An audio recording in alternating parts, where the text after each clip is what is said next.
지난번에 했던 부분들을 또 한번 살펴보고 진도를 나가도록 하겠습니다. 우리 지난주에는 예레미야서 33장에서부터 35장까지 말씀을 나누었습니다. 그래서 미리 보내드린 문제를 이렇게 한번 보시고요. 거기 1번에 보시면 예레미야서 33장 3절에 보면 너는 내게 부르짖으라. 내가 네게 응답하겠고 네가 알지 못하는 크고 비밀한 일을 네게 보이리라 이렇게 말씀을 합니다. 여기서 크고 비밀한 일, 은밀한 것은 무엇을 말하는 것일까요? 성경을 이렇게 전체를 다 이렇게 예레미야서를 이해하지 않으면 이게 특별히 뭐 내게 어떤 주시는 어떤 개인적인 은혜로 생각할 수 있겠지만 사실은 이게 그런 내용이 아니에요. 그래서 이 구절이 우리가 기도할 때 많이 인용되는 구절이기 때문에 개인적인 소원을 이루는 것으로 하나님께서 부르짖으라 이렇게 말하는 게 아닙니다. 이건 하나님 전체 구원 계획 속에서 이스라엘이 바벨론에 망하게 되는 거다. 그걸 지금 말씀하시면서 이 망하고 난 뒤에 다시 포로 생활 이후에 돌아오게 하시는 것까지 그게 이제 하나님의 계획이거든요. 그리고 그 계획을 넘어서서 이스라엘이 회복되고 난 뒤에는 결국 이스라엘을 통해서 메시아가 나온다는 거예요. 메시아가 나와서 죄인들을 구원하고 하나님 나라가 이 땅에 온전히 이루어질 것까지를 다 이렇게 말씀하신 거예요. 어떻게 보면. 그러니까 크고 비밀한 일이라고 돼 있잖아요. 크고 은밀한 일. 그러니까 이스라엘이 그냥 망하고 회복되는 이 정도가 아니고 이 속에 하나님의 구원 계획이 이루어져야 될 것을 말씀하는데 그 역사의 현장 가운데 이스라엘이 에, 언약한 백성이 불순종했기 때문에 그 말씀대로 심판을 받아야 그게 역사의 기록이 돼야 되거든요.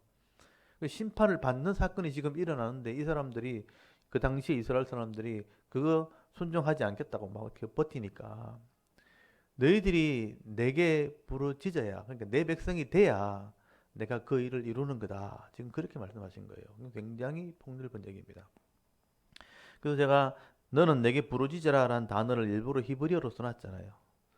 히브리어로 써놨으니까 우리 한번 읽어보십시오. 시작. 이게 카라라는 말이에요. 카라라는 말인데 거기 뜻은 써놨죠. 부르다 인데 통상적으로는 이제 원래 원어적인 의미가 이름을 부른다, 누구 누구야 이렇게 부른다는 이런 그런 의미예요. 이름을 부른다 또는 외친다 아니면 기본적으로 이렇게 사람을 만나 가지고 이야기한다라는 의미예요. 그래서 만나서 이야기한다. 그래서 만나서 이야기하려면 누굴 불러야 되잖아요. 누구 누구야 그런 의미거든요. 그러니까 너희들은 내 백성이니까 하나님의 이름을 부르라는 뜻이에요. 다른 이름 부르지 말고 왜냐하면 불순종 자꾸 하니까 기본적으로는 하나님의 이름을 불러라. 그러면 내가 너희를 통해서 계획한 일, 이 비밀한 일을 이루어 나갈 거다. 이 속에는요, 너희들이 내 뜻을 알고 순종하는 백성이 돼야 된다라는 의미가 있는 거예요. 그러니까 우리가 내 소원이 있어가지고 너는 내게 부르자, 부르지르면 내가 응답해줄게 이런 개념이 아니고 너희들이 내 백성이 돼야 내가 일할 수 있는 거다. 너희들이 내 백성이 돼야 내가 너희 뜻도 이루어질 수 있는 거다. 그런 의미예요. 굉장히 중요한 의미죠. 그래서 요 말씀들을 오해하지 않았으면 좋겠습니다. 단순히 너는 내게 부르짖으라 그랬다면서 부르짖으면 된다고 그것만 이렇게 생각하시면 안 돼요. 하나님 백성 되어야 하나님이 나를 통해서 하나님 뜻을 이룰 수 있다. 지금 그 얘기를 하고 있는 겁니다. 그래서 거기 3장 끝까지 쭉 읽어보시면 바벨론의 너희들이 망할 것이고 내가 돌아오게 할 거다는 얘기를 계속 하게 되는 거예요. 이게 내 계획이다. 하나님 계획을 계속 말씀하시는 거죠. 이 계획을 너희들이 알고 그 당시 사람들에게 이걸 믿으라. 그리고 내 백성으로 순종해라. 그 얘기를 하고 있는 것입니다. 지금도 마찬가지죠. 이렇게 말씀을 기록해 놓고 변하지 않는 말씀을 통해서 내 백성이 되어야 이 땅에 하나님 나라 이룰 때 너희들이 쓰임 받고 너희들도 복을 받는 거다고 계속 설교하고 말씀하는데도 현실에 일어나는 일만 자꾸 바라보면서 우리는 저쪽으로 가야 된다고 일로 가야 된다고 자꾸 이제 우기는 거죠. 하나님의 뜻은 이렇게 하라고 자꾸 얘기하는데 세상을 자꾸 부르고 힘 있는 사람을 자꾸 의지하려고 하는 그런 이제 인간적인 욕심이 우리를 끌고 가는 시대가 오늘 이 시대라는 것을 여러분 이 말씀을 통해서 이제 배워야 되는 겁니다. 그리고 두 번째 한번 보십시오. 두 번째 보시면 하나님께서 다윗의 자손과 나를 섬기는 레위인을 번성하게 하라고 말씀합니다. 하나님께서는 이스라엘을 바벨론 포로에서 돌아오게 하시고 회복하게 하심으로 하나님의 나라를 세우실 것을 말씀합니다. 그런데 레위인을 번성하게 한다는 말은 어떤 의미일까요? 여기서 근데 레위인들을 번성하게 한다라는 이 말을 저는 좀 개인적으로 받아들이는 겁니다. 이제 개인적으로 좀 해석을 하는 겁니다. 이 부분을 사람들이 잘 이렇게 이해를 안 하니까. 그래서 레위인이 뭐 하는 사람인지를 좀 생각하시면 돼요. 레위인들은 성소를 섬기는 사람들입니다. 제사장은 제사를 집례하는 사람, 예배를 실제로 집례하는 사람들이죠. 그 당시는 속죄하는 일, 하나님께 제물을 바치는 일이니까 이건 제사장의 역할을 대신한 거거든요. 그러니까 레위인들은 뭐냐? 그 예배가 진행되도록 돕는 사람들이에요. 오늘날로 말하면 사역자들과 직분자들입니다. 그러니까 레위인이 번성하게 된다는 의미는 뭐냐면 예배가 진행된다라는 개념이 되는 거예요. 저는 그렇게 이해를 하는 거예요. 이스라엘이 돌아오게 되어지면 하나님 뜻대로 순종하면 메시아가 나오게 될 것이고 이 땅에 레위인이 번성한다 하면 이해되시죠? 예배가 진행되도록 하나님께서 번성하게 할 거다. 그 사람들의 예배를 하나님 받으시겠다는 의미가 되는 겁니다.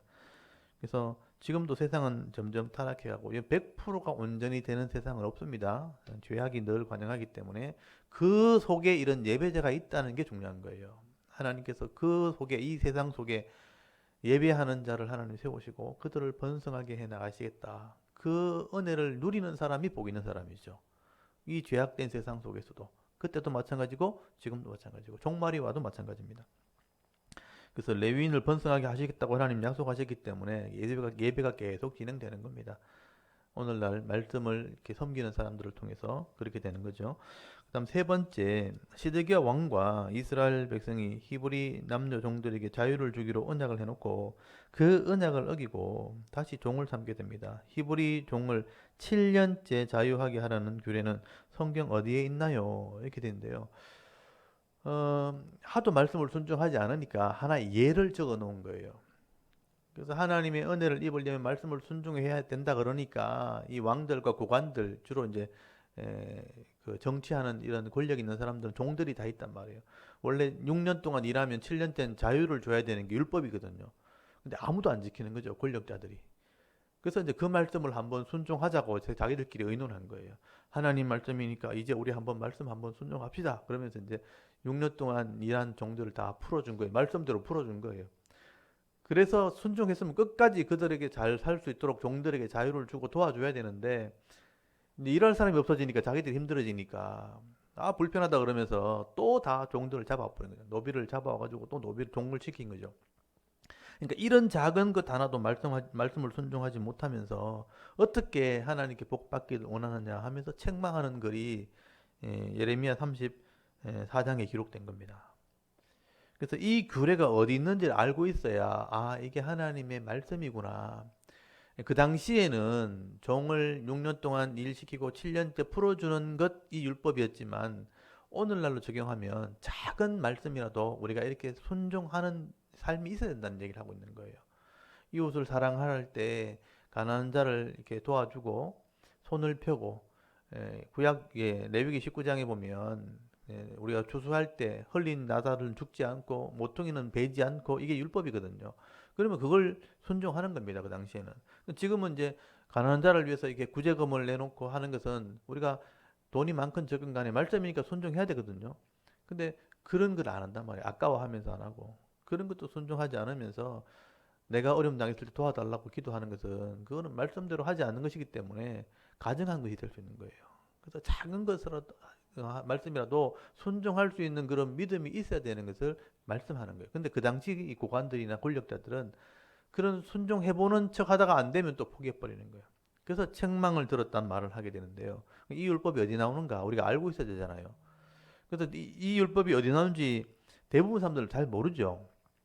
그래서 이제 이 레위기, 출애굽기, 레위기, 민수기에 보면 나오거든요. 출애굽기, 레위기, 민수기, 신명기, 율법, 모세오경에 보면 나오는데 제일 먼저 기록된 게 출애굽기 20장에 기록돼 있어요. 21장에 기록돼 있어요. 그러니까 출애굽기 20장이 10계명이 기록된 장이에요. 출애굽하고 난 뒤에 모세가 시내산에 올라가서 하나님 만나면서 10계명을 듣고 내려오죠. 나중에 기록은 나중에 하지만 듣고 내려왔을 때 21장부터 23장까지 율법 설명을 합니다. 그 앞에 21장 2절에 보면 종들을 이렇게 일을 시켰을 때 7년째는 자유케 하라 하는 율법이 나와요. 그것도 또 다른 레위기에도 나오고 민수기도 나오고 신명기 나오는데 여러 번 나오긴 해요. 제일 먼저 나오는 게 출애굽기 21장 2절에 나온다 하는 것도 여러분 알고 있어야 돼요. 그래서 하나님의 말씀을 알고 있어야 하나님이 책망을 하실 때, 아, 내가 이 말씀을 내가 순종하지 않았구나. 그렇게 이제 회개하게 되는 거죠. 말씀을 모르면요, 하나님이 말씀해도 이게 무슨 뜻인지 모르는 거예요. 뭘 잘못했는지 모르는 거죠. 부모님이 또 선생님이 애를 잘못해가지고 책망을 하는데 이 애가 내가 뭘 잘못했는지 모를 때 제일 힘든 거예요, 사실은요. 종아리 그것도 하고 막 손바닥 내 때리는데 맞으면서 애가 왜 때려요? 이렇게 하면 골치 아픈 거예요. 네가 뭘 잘못했는지 모르겠니? 모르겠는데요. 이렇게 하면 진짜 선생님 입장이 답답하다고요. 애가 맞으면서 아, 내가 이렇게 하면 안 되는 건데 잘못했네. 정말 반성을 하고 다시는 그렇게 하지 않겠다고. 그래서 매를 맞는 건데 매를 맞으면서도 왜 맞는지 모르고 적개심을 더 키운다면 더 악하게 되지. 더 대항을 하지. 더 대들고 이렇게 되는 거죠. 그래서 하나님 말씀 모르면 우리가 그렇게 되는 거예요. 하나님 말씀 모르면 어려움 닥쳤을 때 왜 이렇게 된지를 모르니까 하나님께 막 원망하고 따지고 나 이렇게 열심히 신앙생활 나는 왜 이렇게 된다면서 막 이렇게 하는 게 따지는 거예요. 그러니까 뭘 잘못했는지 알아야 그 회개할 때 그 죄에 대한 고통이 이제 제거되는 거죠. 죄가 없어지면서 죄에 따라온 고통도 사라지게 되는. 그래서 회복되어지고 은혜가 임하게 되는 겁니다. 그래서 이 하나님 말씀을 알고 있어야 잘했을 때도 하나님 복을 주셨기 때문에 감사할 수 있게 되고요. 잘못했을 때도 말씀대로 잘못했던 게 기억나게 되면 회개할 때 회복되어지고 그렇게 된 게 하나님 백성의 은혜죠. 근데 하나님 말씀을 모르면요, 잘하면 전부 자기 잘난 줄 알고 자기가 잘해서 그런 줄 알아요. 하나님 복을 주셔서 그런 건데. 그래서 말씀을 아는 게 굉장히 중요하다. 그래서 이 당시에 이 왕이나 고관들조차도 하나님 말씀을 전혀 순종하지 않았고 순종하려고 하다가도 못하고 그래서 도리어 재앙이 임하는 그런 일들을 당했다는 것을 기록을 하게 됩니다. 그래서 이런 말씀을 이제 율법을 잘 여러분 읽고 묵상해야 됩니다. 시편 1편에 있는 것처럼 율법을 즐거워하면서 주야로 묵상할 때 이게 하나씩 나를 고쳐 나가는 거죠. 나를 새롭게 하기도 하고 고쳐 나가기도 하고 그래서 복을 받는 사람이 돼서 복 있는 사람이 되는 겁니다. 그래서 이 율법을 그러니까 평생을 열심히 배워야 돼요.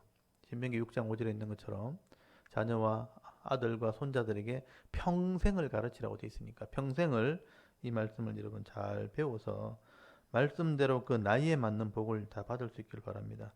그리고 네 번째 보시면요. 하나님께서는 시드기야 왕들과 고관들이 하나님과의 언약을 어기고 순종하지 않을 때 너희가 나에게 순종하지 아니하고 각기 형제와 이웃에게 자유를 선포한 것을 실행하지 아니하였은즉 내가 너희를 대적하여 무엇과 무엇과 무엇에게 자유를 주겠다 이렇게 말씀을 하시나요? 그러니까 언약을 끝까지 순종해야 하나님 복을 주는데 말씀 한번 해보니까 안 되거든요. 말씀을 버려버리는 거니까. 말씀을 순종하지 않으니까 하나님이 책망하는 말씀으로 이걸 기록해라. 견본으로 기록하는 거예요. 모델로 기록하는 거죠. 너희들이 언약을 어기고 순종하지 않았기 때문에 형제와 이웃에게 자유를 선포할 것. 종을 이제 6년 동안 일 시켰으면 7년에 자유를 줘야 되는데 자유를 선포한 것을 실행하지 않았기 때문에 내가 이 재앙에게 자유를 줘가지고 너희를 심판하게 하겠다. 이렇게 말씀하신 거예요. 그래서 칼과 기근과 전염병으로 칼과 전염병과 기근으로 내가 너희를 치게 하겠다. 그게 이제 바벨론의 심판하시는 바벨론을 통해서 이스라엘이 망할 때 너희들이 심판받게 될 것이다.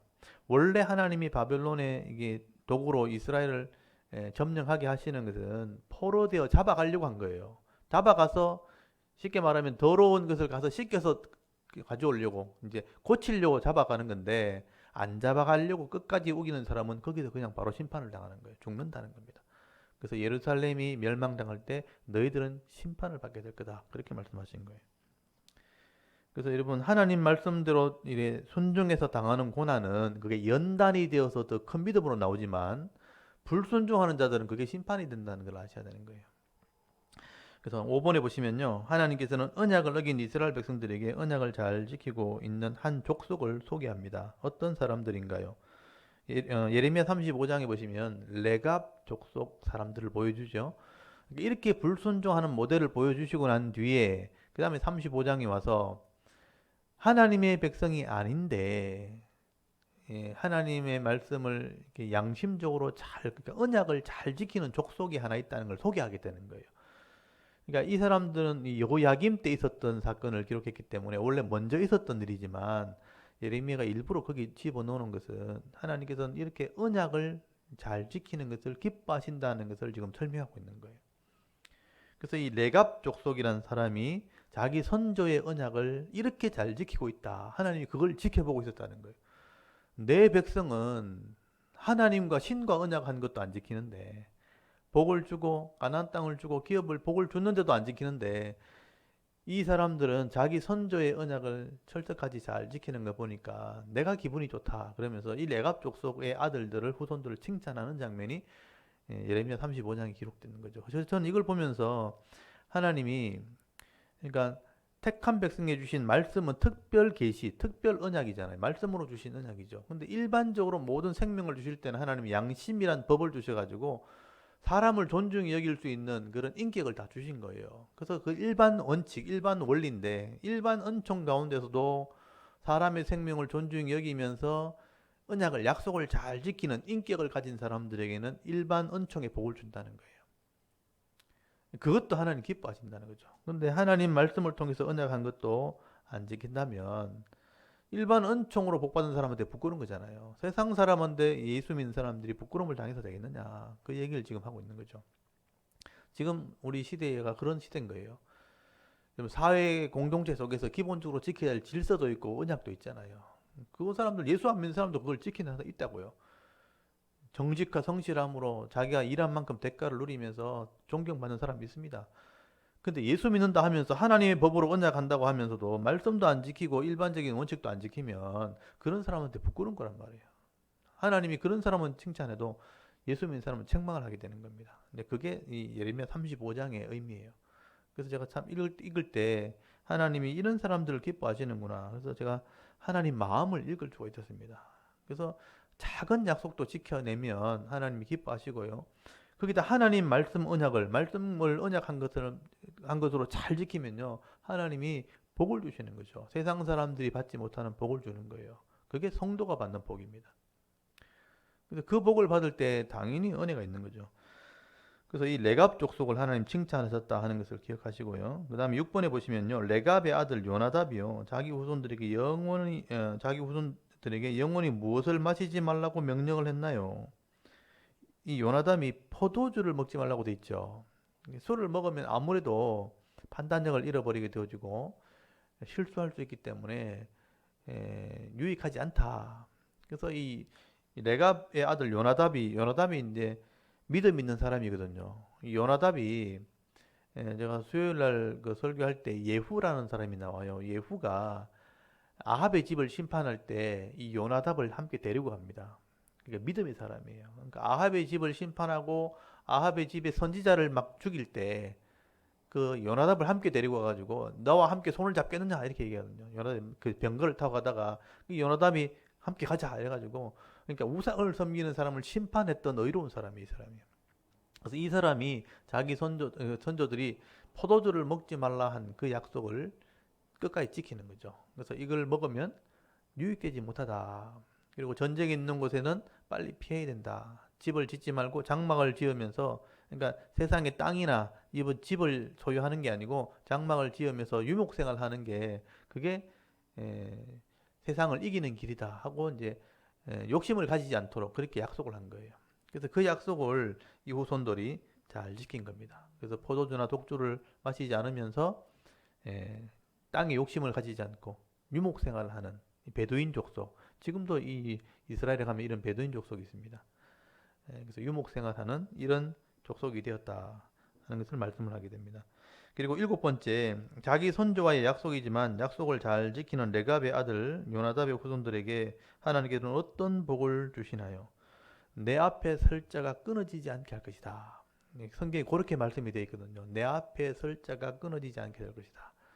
그래서 일반적으로 이걸 해석할 때 이 사람들은 이제 제사장들이 아니기 때문에 내 앞에 선다는 것은 이게 성소를 섬긴다든지 뭐 하나님의 일을 한다는 그런 의미가 될 수 있는데 이 사람들은 이제 제사장들이 아니고 이스라엘 백성이 아니니까 그러니까 일반적인 은총으로 복을 준다는 거예요.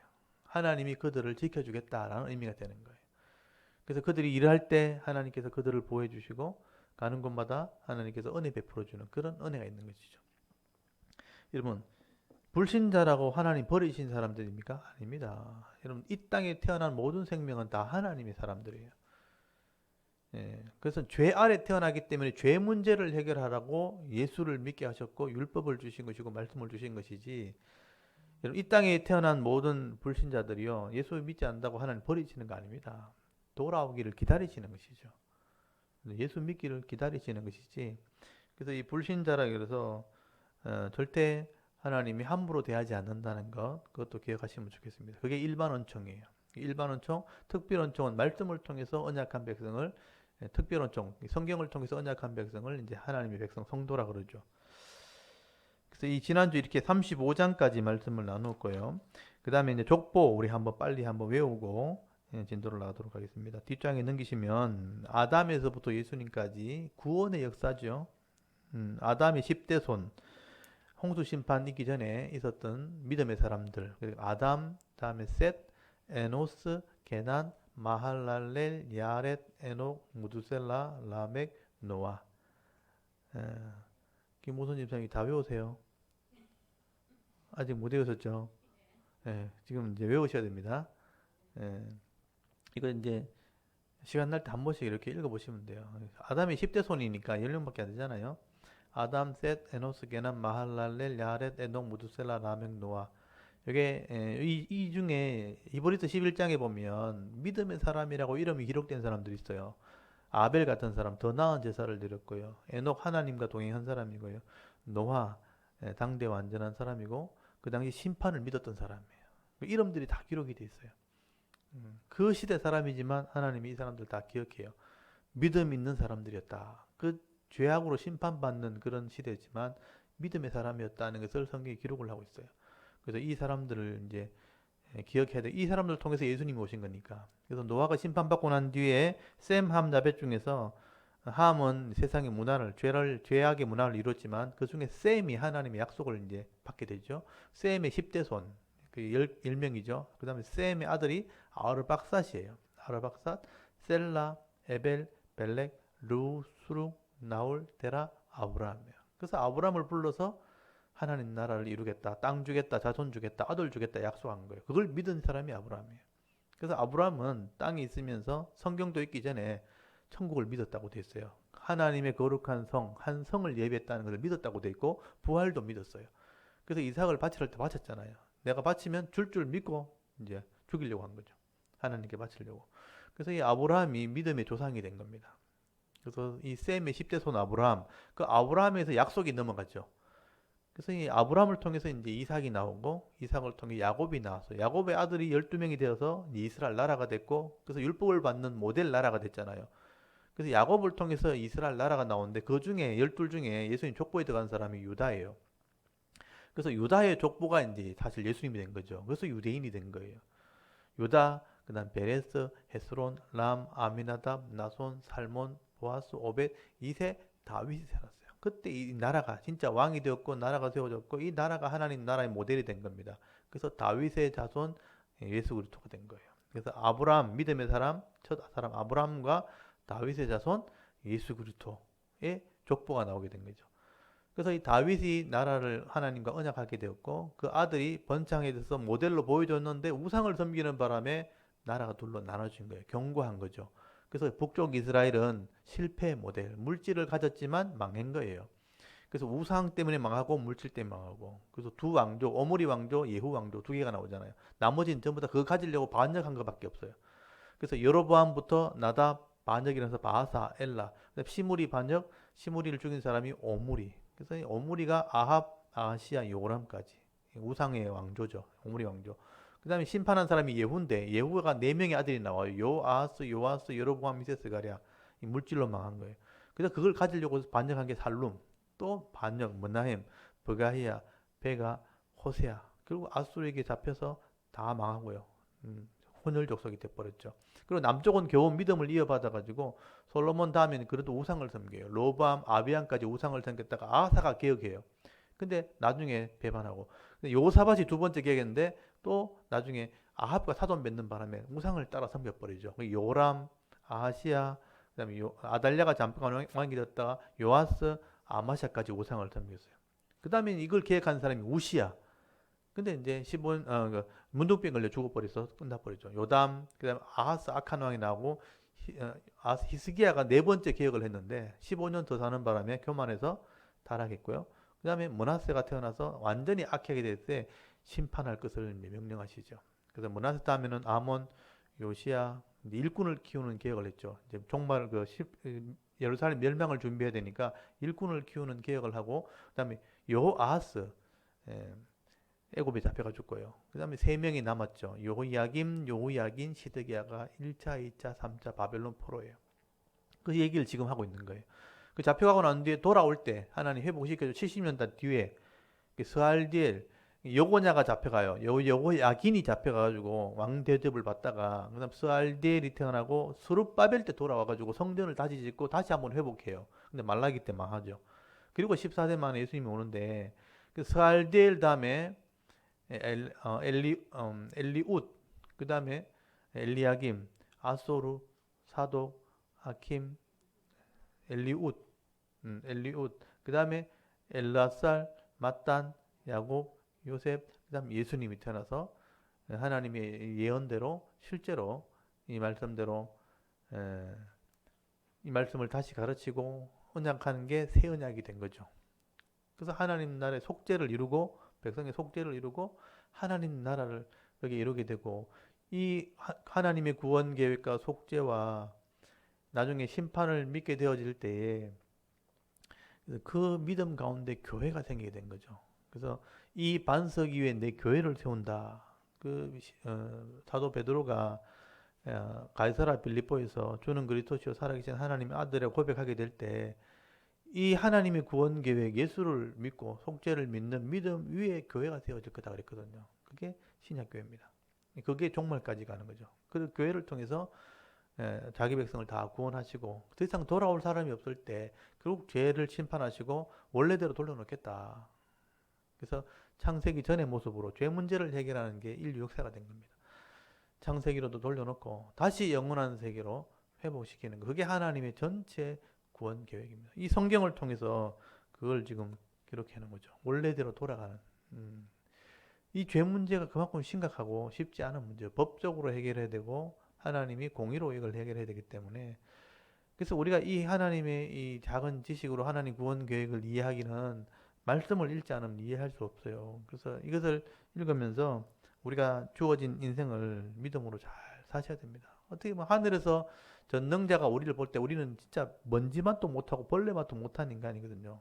전능자의 눈에서 볼 때는. 여러분, 우리 인생이란 거 하나님의 이 영혼의 세계에서 볼 때 밤의 한 경점 같다 그랬잖아요. 우리 인생은 100년은 긴 것 같지만 하나님 시각에서 볼 때는 그냥 반짝하는 그밖에 안 되고, 우리의 세상이 굉장히 크고 넓은 것 같지만 하나님 시각에서 볼 때는 우리는 먼지 같은 거예요. 이 짧은 인생 속에서 우리가 이런 하나님의 지혜와 하나님의 말씀을 깨닫지 못하면 진짜 그냥 시간을 그냥 다 날려버린 겁니다. 허비하고 가는 거죠. 이 땅에 일어난 일은 그렇게 뭐 복잡하고 큰 일도 아닌 건 사실은. 그래서 이 땅에 있는 것 때문에 영혼을 잃어버린다는 것은, 영원한 세계와 영원한 복을 잃어버린다는 것은 진짜 어리석고 미련한 겁니다. 이 땅에 100년 동안 일어난 일 때문에 그거 욕심 가지고 붙들고 있다가 영원한 세계를 놓친다면 그거는 미련한 겁니다. 그래서 이런 족보만 이렇게 제대로 잘 외워도 하나님의 이 구원 계획을 이해할 수 있습니다. 그래서 이거는 매주마다 제가 할 테니까 꼭 머릿속에 잘 정리하시고요. 하나님의 구원 계획을 잘 이해할 수 있기를 바랍니다. 오늘은 이제 예레미야서 36장부터 배우도록 하겠습니다. 여러분 35장이 레갑 족속 아까 했잖아, 그죠? 요나답의 후손들이 언약을 잘 지키는 얘기 했잖아요. 그리고 36장에 넘어오면 그 당시에 왕이었던 여호야김 왕입니다. 여호야김. 거기 1절에 보면 나오죠. 여호야김 왕이 된 지 4년 되었을 때. 그러니까 이 여호야김이 첫 번째 바벨론 포로 잡혀간 사람이거든요. 예, 근데 이 사람은 잡혀가기도 전에 죽어요, 사실은요. 근데 얼마나 믿음이 없는지를 보여주는 내용이에요. 그러니까 여호야김이 얼마나 믿음 없는지 보여주는 게 예레미야 36장입니다. 여기 보시면요. 36장 1절 한번 보세요. 유다의 요시야 왕의 아들 요야김 제4년에 그랬어요. 그러니까 이 족보를 잘 외우지 않으면 이렇게 요시야가 나오고 요야김이 나오도 이렇게 아무 감동이 없어요. 근데 족보를 다 외우면요. 아, 이게 그 사람이구나 하는 게 감이 딱 와요. 요시야 계획했던 그 사람의 아들인 거예요. 근데 이 사람이 믿음이 없죠. 제4년에 여호와께로부터 예레미야에게 말씀이 임했어요. 그러니까 하나님 말씀이 이 여호야김에 가서 말씀해라는 거예요. 2절 너는 두루마리 책을 가져다가 내가 네게 말하던 날 곧 요시야의 날부터 오늘까지 이스라엘과 유다와 모든 나라에 대하여 내가 네게 일러준 모든 말을 거기에 기록하라. 여러분 여호야김이 하나님 말씀을 안 들어요. 기본적으로 들으려고도 하지 않아요. 그래서 하나님이 예레미야에게 글로 써가지고 가서 읽어주라는 거예요. 글로 써가 읽어주면 좀 듣지 않겠나. 그래서 3절에 보시면요. 유다 가문이 내가 그들에게 내리려 한 모든 재난을 듣고 각기 악한 길에서 돌이키리니 그리하면 내가 그 악과 죄를 용서하리라 하시니라. 이게 하나님의 계획이죠. 그 악한 시대도 내가 글을 읽어주고 내가 심판할 것을 경고하면 알아듣는 사람이 아니겠나. 여기 보시면 잘 보세요. 재난을 듣고 모든 재난, 심판이 임한다는 그런 재난을 듣고 각기 악한 길에서 돌이키리니라고 써놓은 것은 알아들을 사람이 있다는 얘기예요. 듣고 돌이킬 사람이 있다는 거죠. 그러면 내가 그 악과 죄를 용서해 주겠다. 그래서 바벨론 데려가서 하나님께서 하나님 뜻 가운데 사용하시겠다는 거죠. 그래서 선한 이제 길을 하나 보여주신 거죠. 말씀을 읽어주면서 이제 돌이키라 이렇게 한 거예요. 근데 4절 보십시오. 이에 예레미야가 네리의 아들 바룩을 부르매 바룩이 예레미야가 불러주는 대로 여호와께서 그에게 부르신 모든 말씀을 두루마리 책에 기록하니라. 그래서 하나님이 예레미야를 통해서 주시는 말씀이 이스라엘 백성이 어떤 범죄를 했고 어떤 재앙이 임할 것이고 하는 것을 쫙 이렇게 그게 다 예레미야서의 얘기예요. 결국 이게 다 예레미야서가 된 거예요. 그런 내용을 바룩에게 주면서 이걸 이제 읽어주라고 한 겁니다. 5절에 예레미야가 바룩에게 명령하여 이르되 나는 붙잡혔으므로 여호와의 집에 들어갈 수 없으니 나는이니까 예레미야가 지금 감옥에 잡혀 있는 거예요. 못 움직이니까 네가 글로 쓴 것을 가져가서 읽어주라. 여호와의 집이니까 여기 성전을 말하는 거죠. 성전에 가서 사람들에게 읽어주라. 6절에 너는 들어가서 내가 말한 대로 두루마리에 기록한 여호와의 말씀을 금식일에 여호와의 성전에 있는 백성의 귀에 낭독하고 유다 모든 성읍에서 온 자들의 귀에 또 낭독하라. 하나님 말씀을 예레미야가 쫙 받았어요. 그 당시에는 이제 이런 성경이 완성되지 않았기 때문에 예레미야가 써준 거예요. 그래서 이걸 그대로 읽어주라는 거예요. 성전에 가가지고. 그래서 성경을 읽어주는 게 그만큼 중요한 겁니다. 알아들을 사람은 알아듣는 거예요. 알아듣는 거예요. 그래서 성경 낭독 예배를 제가 드리는 겁니다. 주일 오후에는 성경을 같이 읽는 거예요. 읽고 알아듣고 깨달은 만큼 순종하면 되니까. 그리고 7절에 그들이 여호와 앞에 기도를 드리며 각기 악한 길을 떠나리라. 그러니까 이 말씀을 들으면 하나님께 기도를 드리면서 악한 길을 떠나는 일이 있게 될 거다. 여호와께서 이 백성에 대하여 선포하신 노여움과 분이 크니라. 네리의 아들 바룩이 선지자 예레미야가 자기에게 명령한 대로 하여 여호와의 성전에서 책에 있는 여호와의 모든 말씀을 낭독하니라. 그래서 이 바룩이요 예레미야 주는 그 두루마리에서 줬던 책을 가지고 성전에 가가지고요 그 예배하러 온 사람들한테 막 낭독을 해준 겁니다. 여러분 9절에 보면 단락이 나눠지죠. 반응들이 나오겠죠. 유다의 요시야 왕의 아들 여호야김 제 5년 9월에 그렇죠? 날짜도 나오죠. 5년 9월에 예루살렘 모든 백성과 유다 성읍들에서 예레미야의 이런 모든 백성이 여호와 앞에 금식을 선포한지라. 바룩이 여호와의 성전 윗뜰 곧 여호와의 성전에 있는 세 문 어귀 곁에 있는 사반의 아들 서기관 거마리아의 방에서 그 책에 기록된 예레미야의 말을 모든 백성에게 낭독하니라. 예레미야서를 막 읽어준 거예요. 11절에 사반의 손자요 거마리아의 아들인 미가야가 그 책에 기록된 여호와의 말씀을 다 듣고, 지금 이렇게 여기 보면 사반의 손자 거마리아의 아들 미가야가 누구냐면, 이 사람은 이제 서기관이에요. 서기관. 그러니까 그 왕궁에서 관직을 가지고 있는 사람들입니다.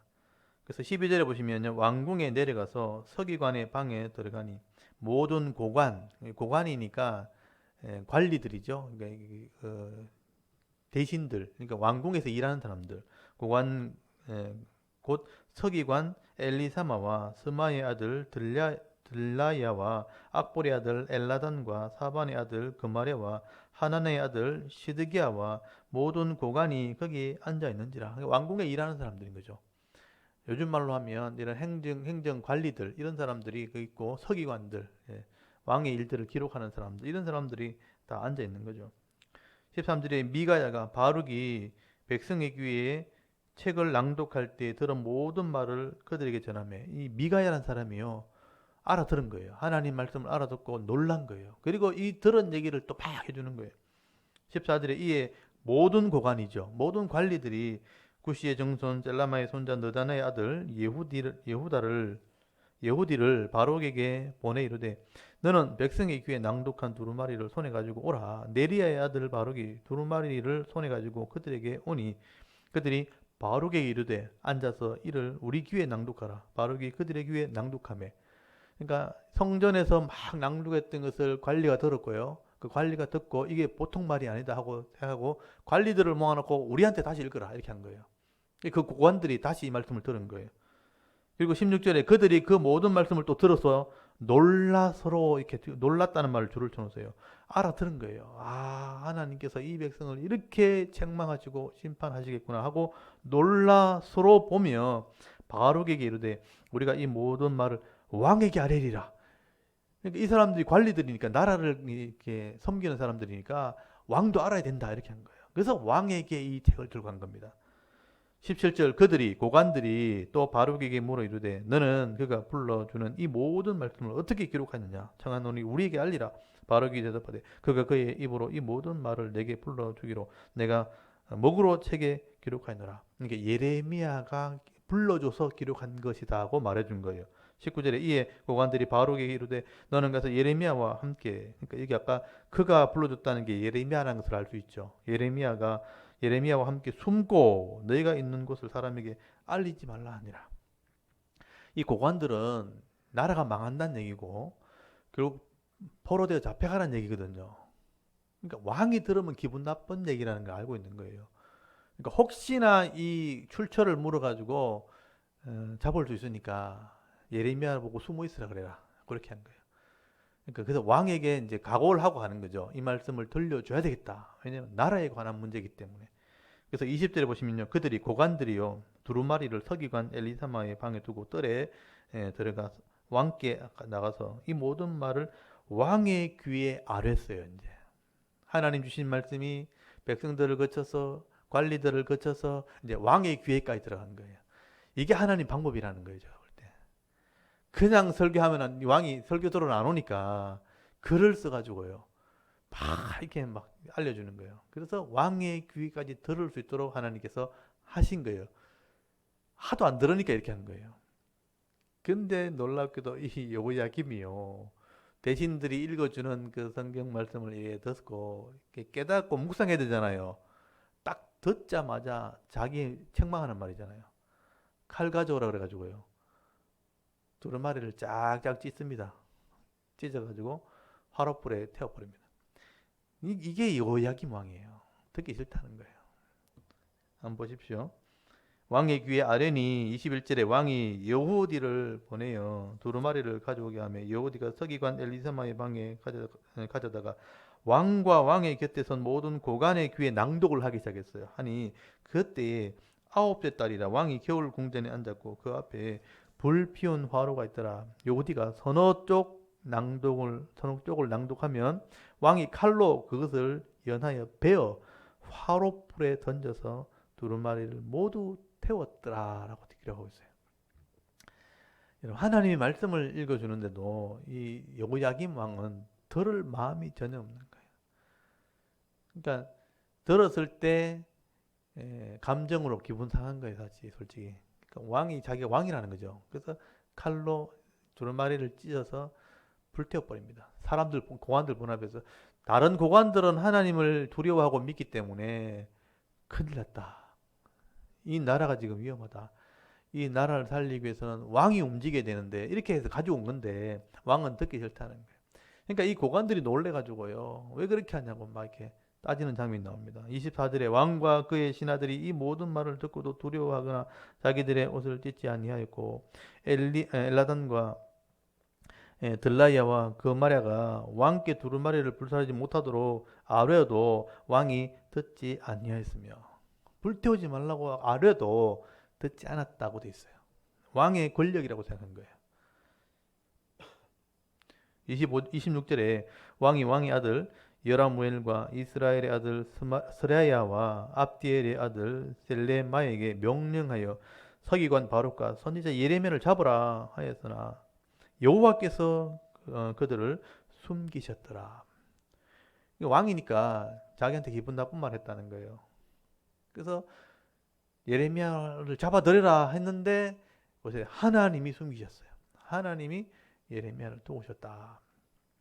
여러분, 여기서 이 여호야김이 얼마나 믿음 없는 사람인지 아시겠죠? 믿음 없을 뿐 아니고 하나님을 대적까지 하는 거예요. 선지자를 잡아 죽이려고 하는 거죠. 하나님이 보호하시니까 못 잡은 거죠. 이렇게 이게 선지자의 사역입니다. 하나님 말씀을 그대로 전하는 것. 고관들에게 그대로 전하면 하나님께서 보호하시는 거죠. 그 믿음으로 이 예레미야가 사역을 하게 됩니다. 그리고 이제 27절에 보시면요.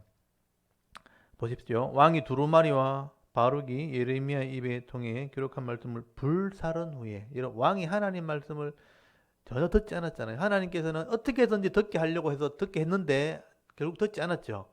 하나님이 그 두루마리 성경을 불태웠다는 것을 아셨기 때문에 하나님은 실제로 왕이 불태웠다 할지라도 말씀은 없어지지 않아요. 이게 놀라운 거죠.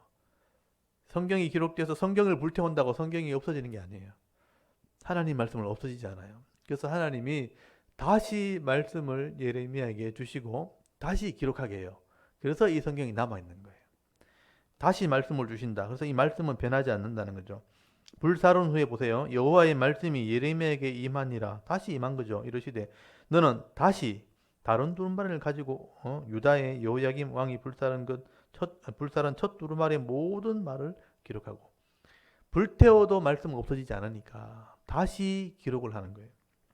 29절 또 유다의 여호야김 왕에 대하여 이와 같이 말씀하시기를 여호와의 말씀에 네가 이 두루마리를 불사르며 말하기를 네가 어찌하여 바벨론 왕이 반드시 와서 이 땅을 멸하고 사람과 짐승을 이 땅에서 없어지게 하리라 하는 말을 이 두루마리에 기록하였느냐 하도다. 아까 이제 짐작해 볼 수 있죠. 아까 칼로 이 두루마리를 성경을 찍고 불태운 이유는 여호야김이 이런 말을 했다는 거예요. 왜 이 나라가 망하고 왜 바벨론에 잡혀가고 왜 우리가 이제 포로되어야 되는가? 왕한테 기분 나쁘다. 내가 왕인데 이걸 왜 여기 글에 기록했느냐? 불순한 말을 써놨냐? 이렇게 한 거예요. 그래서 기분 나빠서 태웠다는 겁니다. 이게 이제 인간적인 감정이죠.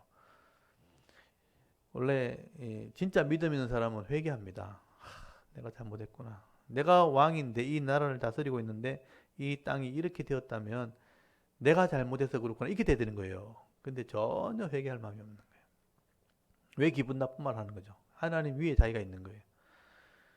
그래서 이제 이 말을 했기 때문에 이 말을 다시 기록하는 거다. 30절에 보시면 그러므로잖아요. 그래서 여호와께서 유다의 왕 여호야김에 대하여 이와 같이 말씀하시니라. 그에게 다윗의 왕이 앉을 자가 없게 될 것이요. 그러니까 이 왕위는 끝난다 이거죠. 여호야김이 왕이라고 큰소리 치지만 거기서 끝난다. 더 이상 앉을 자가 없게 될 것이요. 그의 시체는 버림을 당하여 낮에는 더위 밤에는 추위를 당하리라. 그의 시체가 버려진다는 거예요. 그래서 이 여호야김은요 바벨론 포로 왔을 때 끌려가다가 이제 버려집니다. 이 시체는. 나중에 이제 성경에 나오죠. 31절에 또 내가 그와 그 자손과 신하들을 그들의 죄악으로 말미암아 벌할 것이라. 내가 일찍이 그들과 예루살렘 주민과 유다 사람에게 그 모든 재난을 내리리라 선포하였으나 그들이 듣지 아니하였느니라. 하나님의 말씀을 들으려고 하지 않았어요. 32절 이에 예레미야가 다른 두루마리를 가져다가 네리아의 아들 서기관 바룩에게 주매 그가 유다의 요야김 왕이 불사른 책의 모든 말을 예레미야가 전하는 대로 기록하고 그 외에도 그 같은 말을 많이 더 하였더라 하고 성경을 기록했다. 그래서 예레미야서가 지금 남아있는 겁니다. 그래서 말씀은요, 사람이 불태고 찢고 뭐 이렇게 없앤다고 없어지지 않습니다. 그 말씀 한 대로 기록되어 있고 남아있고 나중에 그대로 이루어지게 되는 것입니다. 그래서 이 한 장을 통해서 36장을 통해서 여호야김의 불신앙이 드러났죠. 그래서 여호야김이 그 시대에 망한 왕이 된 겁니다. 그 다음에 37장에 넘어가면요. 시드기야 왕, 그러니까 여호야김 다음에 여호야긴 다음에 시드기야죠. 여호야긴은 순종해서 잡혀갑니다. 이 사람은. 그래서 나중에 왕의 대우를 받게 됩니다. 그래서 여호야김하고 이제 여호야긴은 그래도 조금 믿음이 있으니까 시드기야 왕 얘기를 합니다. 시드기야가 얼마나 믿음이 없는가. 그게 37장의 내용입니다. 그리고 시드기야가 믿음이 없는 것은 물론이고 아까도 보셨지만 고관들, 관리들이 아까는 성경을 들으려고 했잖아요. 근데 시드기야 때 가면요. 고관들조차 타락해 버려요. 고관들이 더 악하게 됩니다. 그래서 37장 1절 요시야의 아들 시드기야가 요야김의 아들 고니야의 뒤를 이어 고니야가 요야긴이고요. 고니야가 시드기야는 마지막 왕입니다.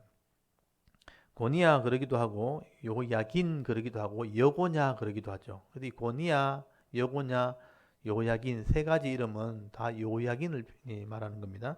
그래서 고니야의 뒤를 이어 왕이 되었으니 이는 바벨론의 느부갓네살 왕이 그를 유다 땅의 왕으로 삼음이었더라.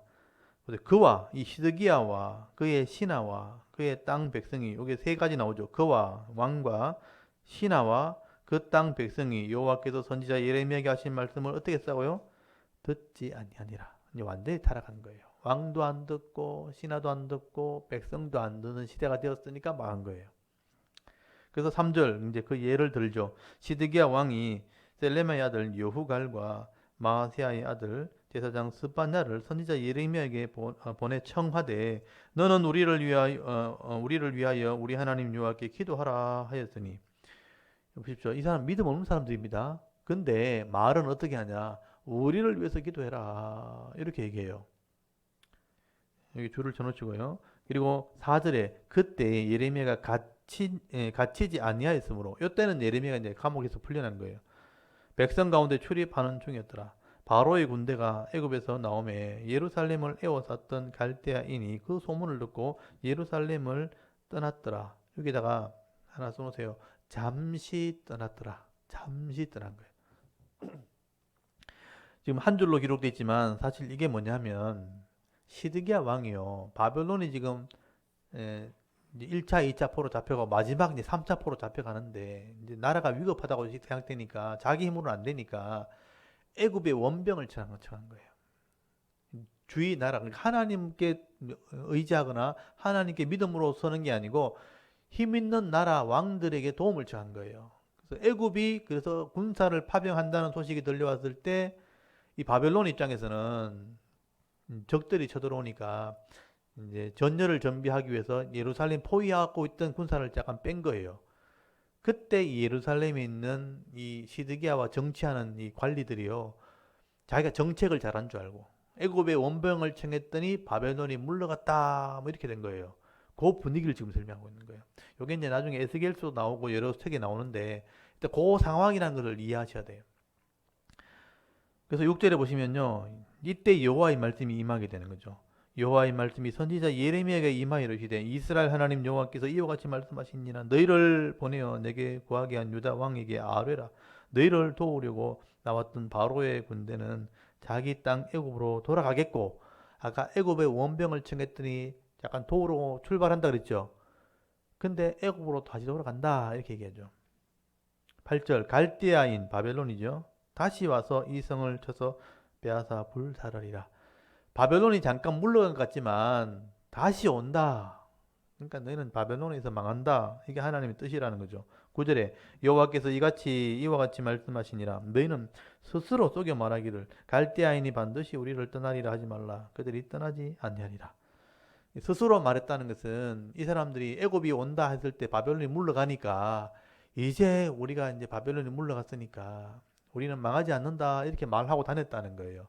정치꾼들이 또는 시드기야 밑에 있는 관리들이. 근데 그렇게 안 될 거다 하나님께서 말씀하시는 거예요.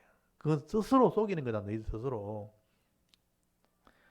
그래서 바벨론은 우리를 다시 침범하러 올 것이다. 반드시 우리를 떠나가지 아니하리라. 그렇게 말하죠. 10절 가령 너희가 너희를 치는 갈대아인의 온 군대를 쳐서 그 중에 부상자만 남긴다 할지라도 그들이 각기 장막에서 일어나 이 성을 불사르리라. 하나님이 예를 들어 설명한 거죠. 너희들이 맞싸워가지고 이긴다 할지라도 그 남은 부상자만 남아도 그 사람들이 다시 일어나가지고 너희 성 불태울 거다. 너희는 이 심판을 피하지 못한다는 거예요.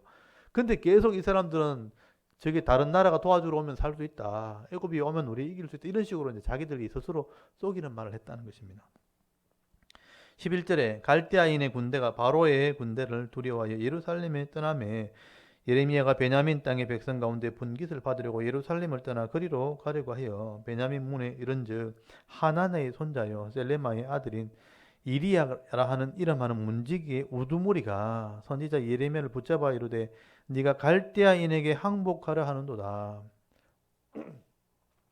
바벨론이 이스라엘 성을 이렇게 포위하고 있을 때 이제 성 안에서는 아무도 밖에 못 나가거든요. 근데 이제 애굽이 온다는 말 듣고 바벨론이 잠깐 물러갔을 때 이제 성을 나갈 수 있게 된 거예요. 그래서 예레미야가 이제 베냐민 땅 쪽에 자기 이제 고향 땅이거든요. 그래서 성 밖으로 나가려고 하니까 그 문을 지키는 사람들이 예레미야를 보고 바벨론에게 항복하러 가는 줄 알고.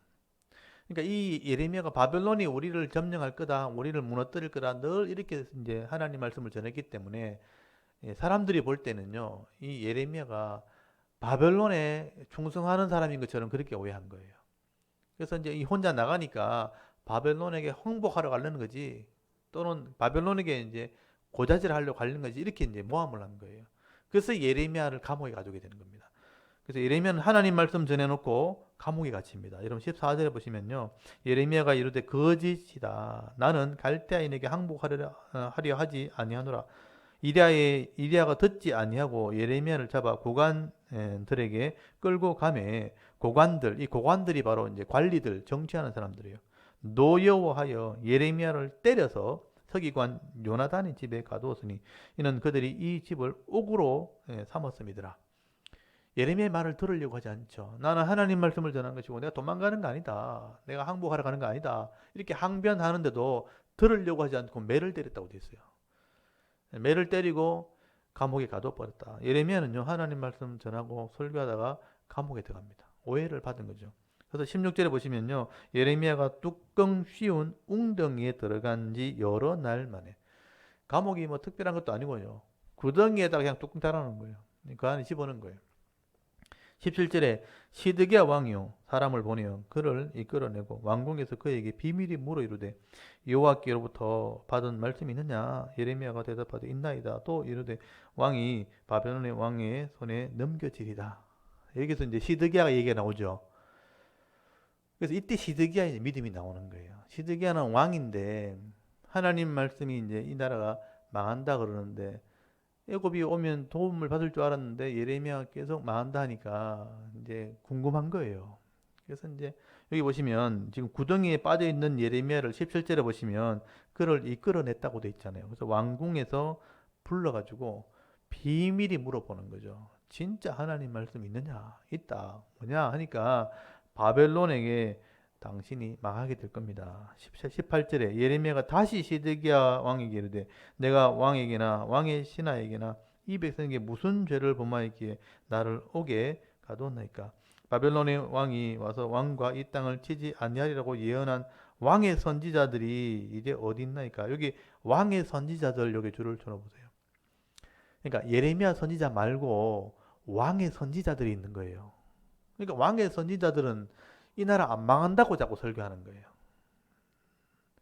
그러니까 이러면 그러니까 참 예레미야만 말을 하면 사람들이 그래도 이제 들을 건데 다른 선지자들이 안 망한다고 자꾸 예언을 하니까 백성들이 그 하나님 말씀 자체를 모르면 분별이 안 되는 거예요.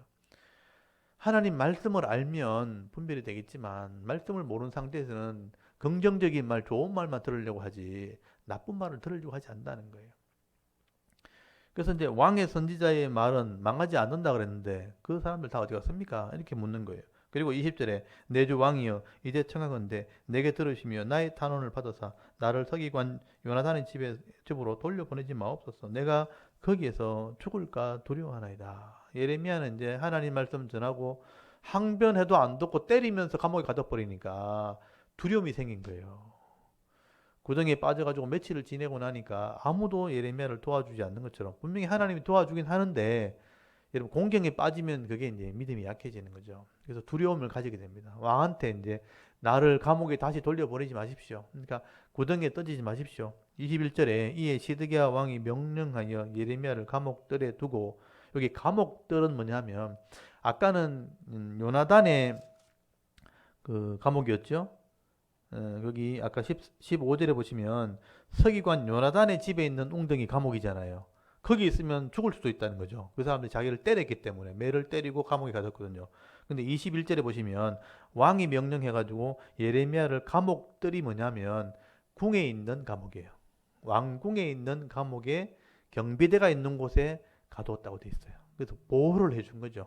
그래서 감옥들에 두고 떡 만드는 자의 거리에서 매일 떡 한 개씩 그에게 주게 하매 성중에 떡이 떨어질 때까지 이러니라. 예레미야가 감옥들에 머무니라. 감옥들이 왕궁에 있는 감옥에 보호가 된 겁니다.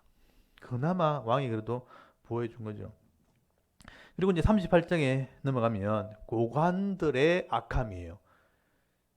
그러니까 왕은 그래도 예레미야한테 뭔가 하나님 말씀을 들으려고 막 이렇게 하잖아요. 근데 고관들은 그렇지 않아요.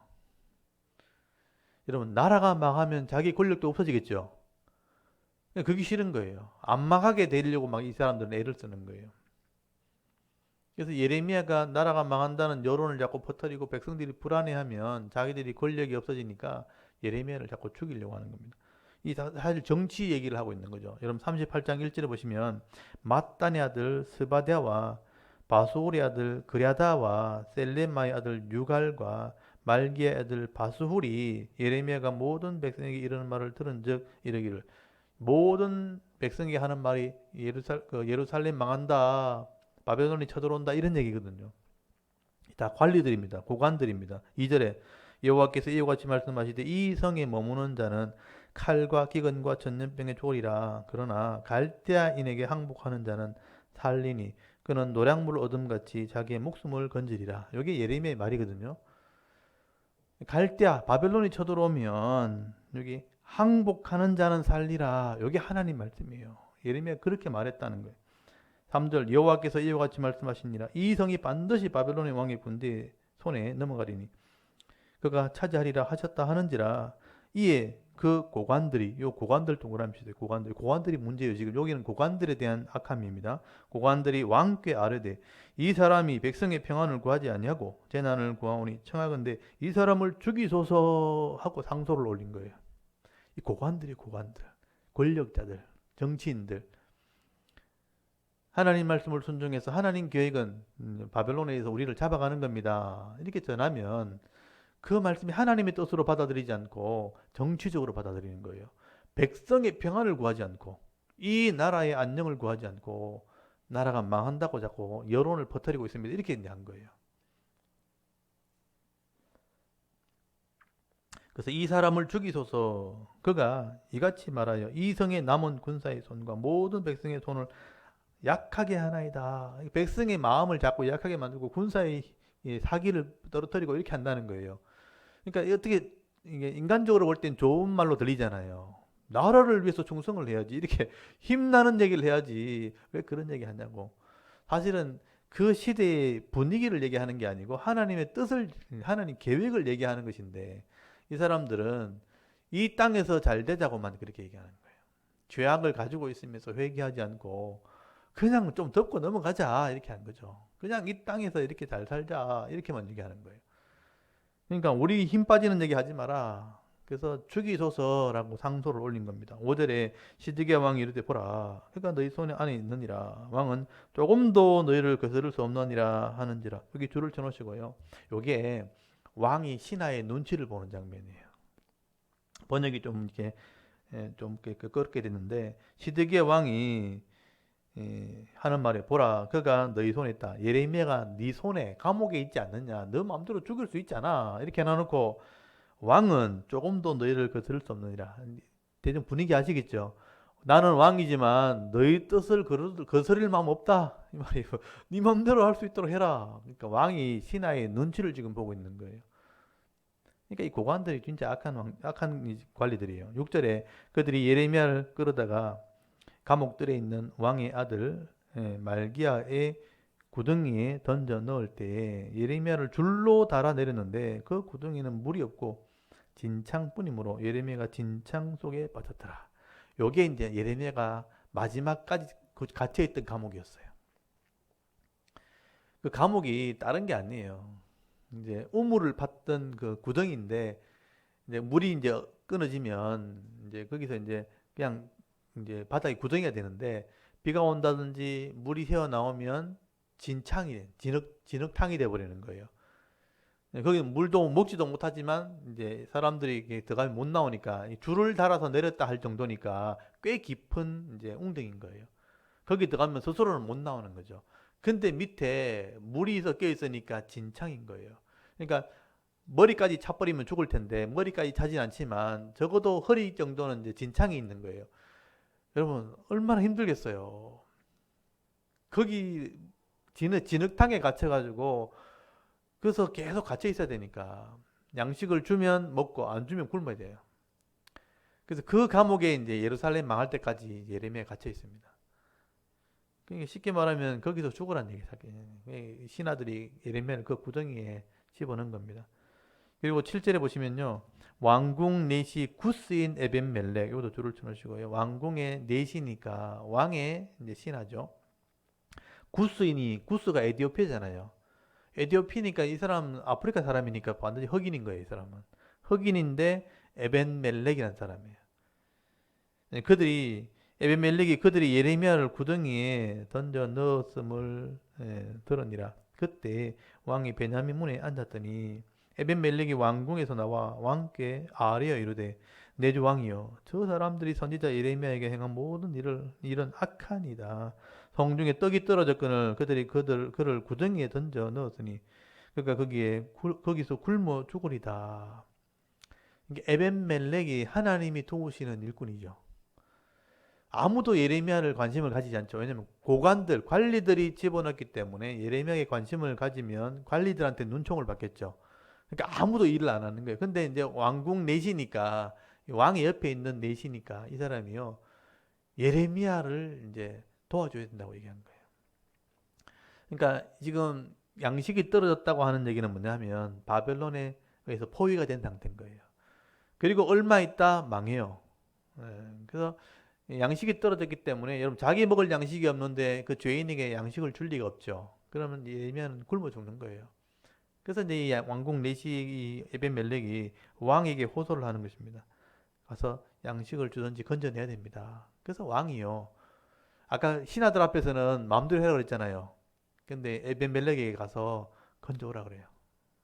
건져오라 그럽니다. 10절에 보시면요. 왕이 구스 사람 에벤멜렉에게 명령하이르되 너는 여기서 30명을 데리고 가서 선지자 예레미야가 죽기 전에 그를 구덩이에서 끌어내라 그래요.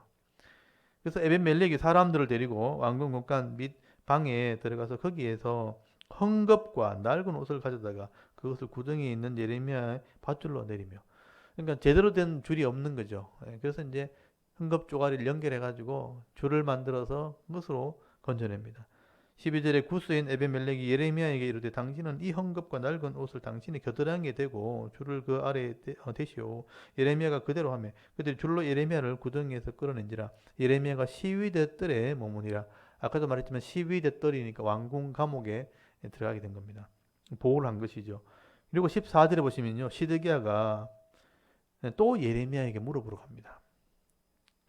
좀 안타깝죠. 시드기야 왕이 사람을 보내어 선지자 예레미야를 여호와의 성전 셋째 문에 데려오게 하고 왕이 예레미야에게 이르되 내가 네게 한 가지 일을 물으리니 한마디도 내게 숨기지 말라. 예레미야가 시드기야에게 이르되 내가 이 일을 왕에게 아시게 하여도 왕이 결코 나를 죽이지 아니하시리까. 가령 내가 왕을 권한다 할지라도 왕이 듣지 아니하시리다. 시드기야 왕이 비밀이 예레미야에게 맹세하여 이르되 우리에게 이 영혼을 지으신 여호와께서 살아계심을 두고 맹세하노니 내가 너를 죽이지도 아니하겠으며 네 생명을 찾는 그 사람의 손에 넘기지도 아니하리라 하는지라. 예레미야가 시드기야에게 이르되 만군의 하나님이신 여호와 이스라엘의 하나님 여호와께서 이와 같이 말씀하시되 네가 만일 바벨론의 왕의 고관에게 항복하면 네 생명이 살겠고 이 성이 불사람을 당하지 않겠고 너와 네 가족이 살려니와. 이게 선한 길을 가르쳐 주는 거예요. 여러분 아까 시드기야 왕 오셨죠? 신하들이 있을 때는 말도 못하고 있다가 지금 혼자 몰래 가가지고 예레미야한테 묻잖아요. 그러니까 이 사람은 마음이 되게 약한 사람인 거예요. 이 불안도 하고 하나님 믿는 마음도 좀 있는 것 같긴 해요. 근데 예레미야에게 물어보면 예레미야가 내가 이렇게 바른 말 해줘도 아까 말했잖아요. 당신 그렇게 안 할 것 같습니다. 이 얘기는 믿음은 있는 것 같은데 순종할 능력이 안 될 것 같다는 거예요. 그래도 한번 말해봐라 하니까 항복하면 죽지 않고 이 성도 불타지 않습니다. 이건 뭐냐? 하나님의 뜻을 이루면 된다는 거예요.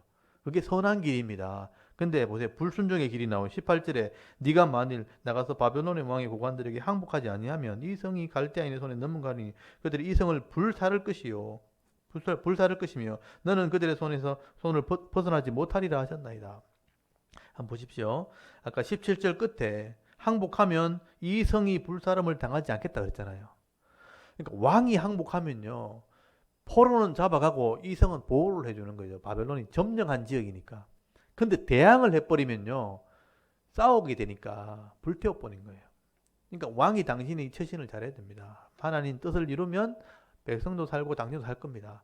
근데 대항하면 다 죽습니다. 이 왕의 권한에 그 책임이 있다는 거예요. 근데 이 왕이요, 결정을 못 내리는 거예요. 그래서 어떻게 왜 결정을 못 내리냐면 자존심이에요. 19절 한번 보십시오. 19절에 시드기야 왕이 예레미야에게 이르되 나는 왕이죠. 갈대아인에게 항복한 유다인을 두려워하노라. 염려하건대 갈대아인이 나를 그들의 손에 넘기면 그들이 나를 조롱할까 하노라 하는지라. 어린아이 신앙인 거예요. 어린아이 신앙. 하나님을 믿기는 믿는데 어린아이 신앙인 거예요. 사람이 두렵다는 거예요. 내가 이렇게 하면 저 사람들이 내 욕한다. 이미 잡혀간 사람들이 내가 잡혀가면요. 왕이 나라를 지키지 않고 성전을 지키지 않고 왕궁을 지키지 않고 버리고 왔다. 이런 말 듣는다는 거예요. 그 소리 듣는 게 내가 싫다. 왕의 자존심이란 말이에요. 왕의 자존심. 여러분 하나님을 두려워하는 게 아니고요. 하나님 말씀을 두려워하는 게 아니고 사람들의 입을 두려워하는 거예요. 그러니까 어린아이 신앙인 거예요. 뭐가 중요한지 잘 모른다는 거예요. 20절에 예레미야가 이르되 그 무리가 왕을 그들에게 넘기지 아니하리다. 원하옵건대 예레미야가 간청을 합니다. 그 사람들 두려워할 필요 없습니다. 원하옵건대 내가 왕에게 아랜 바 여호와의 목소리를 순종하소서. 그리하면 왕이 복을 받아 생명을 보존하시리다. 한 번 더 지금 권하잖아요. 그 사람들 말 두려워하지 마십시오. 하나님 말씀을 들어야 여호와의 목소리를 순종해야 복을 받는 겁니다. 복이란 단어 나왔죠? 복을 받는 겁니다. 그리고 생명을 보존하는 겁니다. 그러나 만일 항복하기를 거절하시면 여호와께서 내게 보이신 말씀대로 될 겁니다. 하나님 주신 말씀대로 됩니다. 22절 보라 곧 유다 왕궁에 남아있는 모든 여자가 바벨론 왕의 고관들에게 끌려갈 것이요 그 여자들이 네게 말하기를 네 친구들이 너를 꿰어 이기고 네 발이 진흙에 빠짐을 보고 물러갔도다 하리라. 이러면 이게 무슨 얘기냐면요. 바벨론에 잡혀갔을 때 그 사람들이 조롱하는 거 두려워하지 마시고요. 당신이 만약에 항복 안 하다가 잡혀가면요. 여자들이 당신 조롱할 겁니다. 이렇게 말하는 거예요. 여기 보십시오. 네게 말하기를 네 친구들이 왕에게 하는 말이죠. 네 친구들이 너를 꿰고 이기고 네 발이 진흙에 빠졌다. 항복하면 안 됩니다. 고관들이나 항복하면 안 됩니다. 했던 그 네 친구들이 꾀는 것에 꾀가지고 끝까지 하나님 말씀 안 듣다가 네가 진창에 빠지게 됐다 하면서 욕 들어먹을 거다. 그럼 그 얘기를 하는 거예요. 그렇게 조롱을 하는 것보다 이게 더 무서운 겁니다. 그리고 23절에 네 아들과 자녀는 갈대아인에게 끌려가 있고 너는 그들의 손에 벗어나지 못하고 바벨론 왕의 손에 잡히리라. 또 네가 이 성읍으로 불사름을 당하게 하리라 하셨나이다. 당신 욕 들어먹는 것보다 이게 더 무서운 겁니다. 그렇게 지금 이제 권면을 하는 겁니다. 근데 이 시드기야는 그 당시에도 판단력이 없는 거예요. 그래도 눈에 보이는 사람이 더 두려운 거예요. 앞으로 일어나지 않는 재앙은 아직 안 봤으니까 이제 두려움이 별로 없는 거죠. 눈에 앞에 있는 사람이 더 두려운 거예요. 그래서 이 시드기야가 결국 불순종하게 됩니다. 참 이거 보시고 여러분 잘 들으셔야 됩니다. 내 앞에 있는 사람을 두려워할 것인가? 하나님이 주신 말씀을 두려워할 것인가? 말씀은 아직 일어나지 않았지만 말씀대로 된다는데 그 말씀이 믿어지지 않으면요. 이런 말씀에 대한 신뢰가 없어지는 거예요. 24절에 시드기야가 예레미야에게 이르되 너는 이 말을 어느 사람에게도 알리지 말라 그리하면 네가 죽지 아니하리라. 그러니까 이렇게 예레미야 불러서 얘기하는 것도 들키면 또 이렇게 부끄러운 거예요. 그러니까 말하지 말라는 거예요. 만일 고관들이 네게 내가 너와 말하였다 함을 듣고 와서 네게 말하기를 네가 왕에게 말씀한 것을 우리에게 전하라. 우리에게 숨기지 말라. 그리하면 우리가 너를 죽이지 아니하리라. 또 왕이 네게 말하는 것을 전하라 하거든. 그들에게 대답하되 내가 왕 앞에 간구하기를 나를 요나단의 집에 되돌려 보내지 마소서. 그리하여 거기도 죽지 않게 하소서 하였다 하라 하니라. 그래서 이 왕이 움직이면 다 알거든요, 사람들은요. 그래서 뒤에서 보고 있다가 예레미야 찾아서 뭐라고 했는지 말하라 하면 이제 거짓말 하라고. 그러니까 아까 구덩이에 빠지면 내가 죽을 수 있으니까 왕궁뜰, 경호대가 있는 왕궁뜰에 있게 해달라고 그냥 간청했다고만 얘기해라 이렇게 얘기한 거예요. 예레미야 그걸 들어줍니다. 이 수치를 당할까봐. 27절에 보시면요. 모든 구간이 예레미야에게 와서 물어요. 이렇게 다 아는 거죠. 물음에 그가 왕이 명령한 모든 말대로 대답하였으므로 일이 탈로 되지 아니하였고 그들은 그와 더불어 말하기를 그쳤더라. 예레미야가 예루살렘이 함락되는 날까지 감옥들에 머물렀다고 돼 있죠. 그래서 예레미야가 함락되기 전까지는 왕궁 감옥에 있었다라고 말씀을 하게 됩니다. 그리고 39장에 실제로 예루살렘이 함락됩니다. 그래서 망할 때 있었던 일을 기록을 하게 됩니다. 그래서 여러분 이 예루살렘 39장에 예루살렘이 함락되기 전에 이런 왕의 믿음 없음, 고관들의 타락함, 그리고 여호야김 왕 같은 그런 사람이 성경을 찍고 불태우는 그런 왕들이 있어서 결국 망하게 된 거예요. 그래서 오늘날 이 나라의 권력자들을 잘 보셔야 됩니다. 권력자들이 타락하면요, 나라가 망합니다. 그래서 그것을 책망하는 백성들이 있어야 되는 거예요. 바로 보는 눈이 있어야 됩니다. 무엇이 옳은지를 얘기할 수 있는 사람이 아직 있어야 됩니다. 근데 아직 우리나라는 희망이 있어요. 권력자들한테도 잘못됐다고 얘기하는 사람이 있습니다. 아직도 있습니다. 그러니까 희망이 있는 거예요. 그러니까 하나님 말씀을 읽으면서 시대를 보면서 왕은 적어도 이런 일을 해야 됩니다. 권력자는 이런 일을 해야 됩니다. 부정을 하면 안 됩니다. 근데 그렇게 말할 수 있는 사람이 있어야 되고 그렇게 할 수 있는 사람이 있어야 되는 거예요. 그래서 아직 대한민국은요, 희망이 있는 겁니다. 아직 끄떡없습니다. 그런 사람들이 도처에 지금 있기 때문에. 되어지는 일 보면서 쉽게 이렇게 비난하거나 말하지 않습니다. 왜냐하면 하나님이 이 땅을 다스리고 있는 것을 알기 때문에. 사람이 어리석어서 그런 거지, 사람이 부족해서 그런 거지, 사람이 악하다고 쉽게 이렇게 말하지 않습니다. 그래서 여러분 이 시대를 보는 눈을 이 말씀을 통해서 좀 배우시면 좋겠습니다. 좀 이 39장 예루살렘이 어떻게 망하는지를 한번 보십시오. 39장 1절에 보시면 유다의 시드기야 왕 제9년 열째 달에 바벨론의 느부갓네살 왕과 그 모든 군대가 와서 예루살렘을 에워싸고 치더니 이제 마지막 포위한 거죠. 요게 9년째 되는 10월이에요. 9년 10월에 포위를 하고요. 2절에 시드기야 제11년 넷째 달 9째 날 9일 4월 9일 날 예루살렘이 함락됩니다. 그러니까 9년에부터 포위돼 가지고 보세요. 9년, 10년, 11년, 3년이죠. 3년 동안 예루살렘 성이 그리 크지 않아요. 쫄딱 굶고 굶어서 다 망합니다. 끝까지 버티다가 3년 동안 안에 다 굶어 죽고, 그래서 나중에 그 칼에 죽고 죽은 사람의 시체가 보세요. 예루살렘 성이 작거든요. 별로 안 커요. 걸어가도 한 시간 내로 다 걸어갈 수 있는 거리예요. 예루살렘 성이 별로 안 크니까.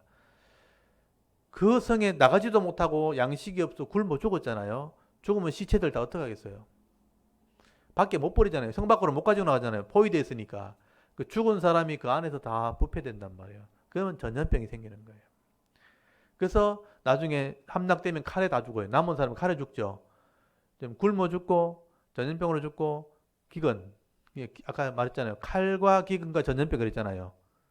그렇죠? 포위되어 있으니까 칼과 기근 전염병. 처음에는 기근이니까 굶어 죽고 죽으면 전염병이 생기죠. 그다음 함락되어지면 살아남은 사람은 칼에 죽는 거예요. 그래서 칼과 기근과 전염병으로 다 죽게 되는 일이 일어나게 된 겁니다. 그래서 거기 11년째 되는, 그러니까 시드기야 왕 11년째 되는 4월 9일, 그러니까 9년 10월에 포위됐잖아요. 10월에 금식을 합니다.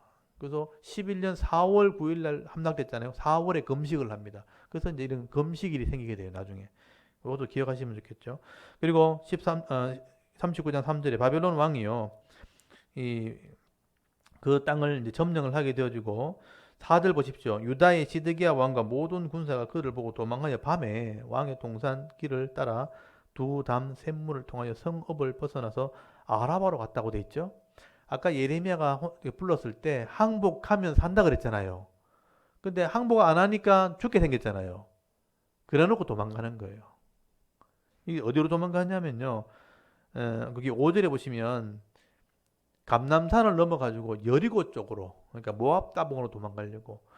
그러면 그 감남산을 넘으면 유대 광야를 지나야 돼요. 광야를 지나서 요단강을 건너가려면 요단강에서 그 여리고까지 400m 산을 내려가서요. 그 요단강 이쪽 서쪽에서 요단강 동쪽까지 40km, 그러니까 20km, 20km거든요. 그러니까 400m 위에서 경사진 길을 내려가가지고 여기서 20km 가면 요단강이 나오고요. 여기서 20km 평지, 그러니까 모래로 돼 있어, 모래. 강이 넘쳐가지고 모래가 돼 있어가지고 20km 가서 또 400m 올라가야 모압 땅으로 도망가는 거예요. 근데 어디서 잡혔냐면 여리고 그 모래길을 가다가 잡힌 거예요. 거기 20km니까 산에서 보면 다 보여요. 어디로 가는지 다 보인다고요. 그래서 이 5절에 갈대아인의 군대가 그를 따라가 여리고 평원이라 됐죠. 여리고 평원. 그게 그 모래 땅이, 그게 요단강 모래 땅이거든요. 평원에서 시드기야에게 미쳐 그를 잡아들이고 하마 땅이면 북쪽, 그 왕은 저 위에 있고 지금 군대를 보내가 예루살렘 포위하고 있었거든요. 하마 땅이니까 지금은 이제 시리아 그 국경 지역이 하맛이에요. 이스라엘 치면 이스라엘 북쪽 땅이죠. 하맛 땅 리블라에 있는 바벨론 느부갓네살 왕에게로 올라가매 왕이 그를 심문했다. 왕이 도망가다 잡혀가지고요. 그 느부갓네살 왕 앞에 잡혀갑니다. 그리고 6절에 바벨론 왕이 리블라에서 시드기야의 눈앞에 그 아들을 죽였고요. 왕이 또 유다의 모든 귀족을 죽이며 또 왕이 또 시드기야의 눈을 빼게 하고 바벨론으로 옮기려고 사슬로 결박했더라. 이러면 시드기야가 도망가다가 잡혀가지고요. 왕 앞에 끌려갑니다. 그리고 눈앞에서 여러분 이 왕을 무릎 꿇혀놓고 자기 앞에 아들을 무릎 꿇혀놓고 뒤에서 목을 치는 거예요. 그럼 왕은요 고개 쳐들고 그걸 보고 있는 거예요. 자기 아들 목이 달아나는 걸 딱 보는 순간에 눈을 빼버립니다. 이게 정말 잔혹한 거거든요. 그러니까 이 사람이 눈을 뜨고 있을 때 제일 마지막으로 본 게 뭐냐면 자기 아들 목 달아나는 거예요. 그러면 그걸 눈이 없어졌으니까 이제 머릿속에만 남잖아요. 하면 평생을요 자기 아들 목 달아나는 것만 기억하고 있는 거예요. 도망가다가 그렇게 해놓고 사슬을 메어서 바벨론을 끌고 가다 죽습니다. 이 사람. 보십시오. 말씀을 끝까지 안 듣다가 나라 망하게 만들고 자기도 죽고, 잡혀갔으면 살 길이 있었는데 사람들 욕하는 거 두려워가지고 하나님 목소리를 듣지 않고 이렇게 비참한 최후를 맞이하게 된 겁니다. 8절에 보시면요. 갈대아인이 왕궁과 백성의 집을 물살았어요. 예루살렘 성벽을 다 헐어버렸어요. 이때 성전이 불탄 겁니다. 사령관 느부사라단이 성중에 남아있는 백성과 자기에게 항복한 자와 그 외 남은 백성을 잡아 바벨론으로 옮겼으며, 이 3차 포로죠. 사령관 느부사라단이 아무 소유가 없는 빈민을 유다 땅에 남겨두고 그날 포도원과 밭을 그들에게 주었더라. 이제는 아무것도 없는 권력 있는 사람은 다 죽여버리고요. 그 당시에 권력자를 다 죽여버리고 쓸만한 사람 다 잡아가 버리고 빈민 아무것도 없는 사람만 남겨서 땅을 지키게 만들었습니다. 그리고 11절에 바벨론의 느부갓네살 왕이 예레미야에게 대하여 사령관 느부사라단에게 명령하되 그를 데려다가 선대하고 해하지 말며 그가 네게 말한 대로 행하라. 예레미야는 보호해줘요. 여러분 적의 왕이요 예레미야를 보호해줍니다. 그리고 선대하라 그래요. 네 하고 싶은 대로 해라. 여기 남고 싶으면 남고 바벨론 가려면 가고 선택권을 그에게 줍니다. 그래서 여기 14절에 보시면요. 사람을 보내 예레미야를 감옥들에 데리고 사반의 손자 아히감의 아들 그다랴에게 넘겨 그를 집으로 데려가게 하며 그가 백성 가운데 사니라. 예레미야는요. 바벨론 잡혀가지 않고 예루살렘에 남아있겠다고 얘기해요. 그래서 예레미야는요. 선지자는 남아있게 됩니다. 그리고 중요한 거 15절부터 18절까지 여러분 나라가 망했어요. 다 죽었어요. 다 잡혀갔어요. 그런데 하나님이요 일부러 이걸 기록해놨어요. 한 사람은 내가 구해줄게 이렇게 한 거예요. 그게 누구냐면 구스인 에벤멜렉이에요. 일부러 써놨어요 이걸요. 여러분 15절 보세요. 예레미야가 감옥들에 갇혔을 때 여호와의 말씀이 그에게 임하니라 이르시되 너는 가서 구스인 에벤멜렉에게 말하기를 만군의 여호와 이스라엘의 하나님의 말씀에 내가 이 성에 재난을 내리고 복을 내리지 아니하리라 한 나의 말이 그 날에 네 눈앞에 이루리라. 아까 예레미야가 했던 말 망한다 했는 얘기 실제로 네 눈앞에 이루어질 거다. 하나님 말씀이 그대로 이루어질 거다. 근데 17절 여호와의 말씀이냐 내가 그 날에 너를 구원하리니 네가 그 두려워하는 사람의 손에 넘겨지지 아니하리라. 내가 반드시 너를 구원할 것인즉 네가 칼에 죽지 아니하고 네가 노량물같이 네 목숨을 얻을 것이니 이는 왜 그러냐 네가 나를 믿었음이라. 네가 나를 믿었음이라. 줄을 쳐놨어요. 네가 나를 믿었음이라. 여호와의 말씀이니라 하시니라. 여러분 선지자가 고통을 당할 때 아무도 안 도와줬는데 이 구스인 흑인 에벤멜렉이 예레미야 구해주자 그랬잖아요. 이게 보통 믿음이 아니라는 거예요. 왕 앞에 가가지고 예레미야 살려야 됩니다. 그래서 살았잖아요. 하나님이 있으신 거예요. 이 사람의 마음을 감동시켜가지고. 그래서 나라가 망하고 포로되어 잡혀가는 그 심판의 날에 나는 너를 구원해 줄 거다. 하나님 그렇게 말했다는 거예요. 네가 이 심판을 눈으로 보고 있지만 그 심판 속에서도 내가 너를 구원하리라. 17절 보십시오. 내가 그 날, 그 심판 날에 너를 구원하리니 네가 그 두려워하는 사람들의 손에 넘겨지지 아니하리라. 내가 반드시 너를 구원할 것이죠. 네가 칼에 죽지 않고 네 목숨을 살게 될 것이다. 이거는 왜냐하면 네가 나를 믿었기 때문이라. 하나님 아시는 거죠. 그래서 세상이 여러분 이렇게 돌아가는 것 때문에 절대 걱정하지 마십시오. 하나님 말씀을 믿고 순종하는 자들에게는요. 하나님이 이런 은혜를 베풀어 주는 겁니다. 고통을 당한다고 때로는 여러분 우리 인생 가운데 어려운 일 생겼다고 뭐 이렇게 사고가 생겼다고 뭐 집안에 큰일 생겼다고 그것 때문에 두려워하지 마십시오.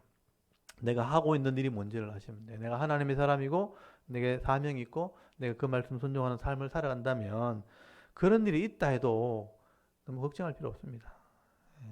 여러분 지금 우리가 이 땅에 사명을 다하면 우리가 하나님 나라 가는 거잖아요. 그것까지 생각하면 이 땅에 일어나는 일 때문에 두려워할 필요 없어요. 그것 때문에 내가 믿고 있는지 하나님을 점검해 보시는 거예요. 어떤 일이 생겨도요. 내가 하나님을 믿는 믿음을 가지고 있으면요. 다 이겨낼 수 있는 겁니다. 그런 믿음을 여러분 가지십시오.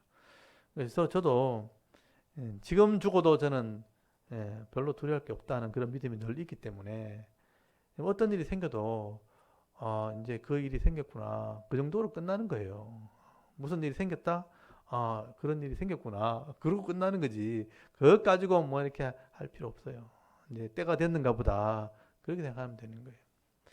그래서 저는 이 에벤멜렉을 하나님 보시고 이렇게 은혜 베푸시는 모습 보면서요.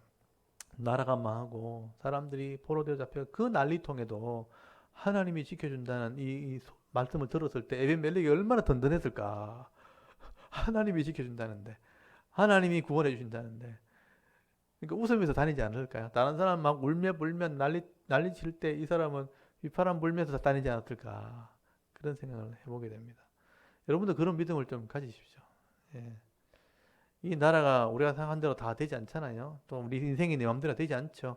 그렇지만 하나님의 뜻 가운데 있을 때는요. 무슨 일이 있어도 그게 은혜가 되는 겁니다. 네, 그런 마음으로 여러분 이 땅을 좀 살았으면 좋겠습니다. 그리고 이제 40장부터는 이제 바벨론 잡혀갔어요. 남아있는 사람들 속에서 어떤 일이 벌어졌는가 하는 얘기를 기록하게 되는 거예요. 근데 52장까지 이런 내용이 나오는데 남아있는 사람들 속에서도 여전히 불신앙이 있는 거죠. 그래서 거기서 또 진판이 일어나고 재난이 일어나게 되는데 여러분 아까 고위층, 관리층이 관리하는 사람들 중에서 또 타락함을 통해서 심판 당했잖아요. 근데 가난한 사람도 심판을 받습니다. 믿음 없는 건 똑같아요. 그래서 그 가난한 한 사람들 쪽에서 또 반란이 일어나게 되는 사건이 이제 40장부터 나오는 사건이에요. 그래서 애굽에 도망가죠. 하나님은 도망가지 말라 하는데 그게 불순종이 되는데 또 도망갑니다. 도망가다가 다 죽고 그런 일들이 일어나게 되는 일을 보게 되는 겁니다. 이게 심판에 대한 모습이라고 보시면 돼요. 그래서 이제 예레미야서에 지금 계속 길게 얘기한 것은 이렇게 얘기해도 알아듣지 못하는 사람은 결국 이렇게 된다는 거예요. 그러니까 좀 알아듣는 게 그만큼 중요한 거예요. 하나님 말씀을 아는 게 중요한 겁니다.